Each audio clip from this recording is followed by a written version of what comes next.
Bilaman, bizni podpischilar ichida uy olaman deganlari ham aniq bor. Xullas do'stlar, sizlarga Qo'qonda, G'oziyolikda Xudoyichi degan ma'lum ko'chada joylashgan 5 sot uyga qo'yilgan ikkita xonasi va sanuzeli bor bitta xonadonni reklamaga keldik. Xullas do'stlar, narxi xudo xolasa arzon.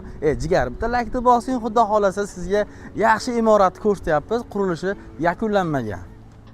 Aslida uy olma, qo'shni ol degan gap bor. Bu Xudoyichi mahallada hamma qo'shnilar yaxshi deyapti. Biz surishtirib, oxiri sizlarga eng yaxshisini ilindik. Bitta vixda mabitda darvozadan kiradigan xona bo'ladi. Agar mabodo aka-uka bo'ladigan bo'lsalar, aniq sizlarga undan arzon bo'ladi. Ikkinchi vixtini mabitdan ochib olsalaring ham bo'laveradi. Xullas do'stlar, atrofi mana shlaka blok bilan o'ralgan. Ko'rganlaringdek. Bitta ichiga kiramiz, ishlarni ham bitta ko'rib boqasiz. Ishlarni ham ko'rishlar mumkin do'stlar. Operator yaqinroq olib kelasiz. Kengligi aniq 5 sotiga ekan. Xullas do'stlar, hujjatlari hamma yo'g'i qilib qo'yilgan.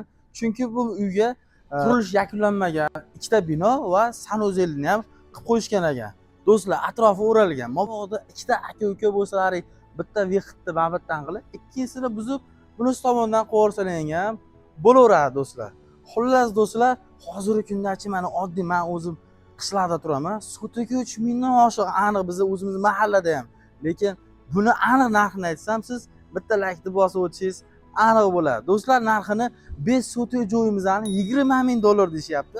Primerni hisoblasangiz 4 mingdan arzonroq holatda bo'lyapti. Menimcha qishloq sharoitidagi narxda bo'lyapti. Jigar, layk qizartirib qo'ying, xudo xolasa, shu sizniki bo'lishi mumkin. Proyektni zo'rini qilasiz 2 kishiga.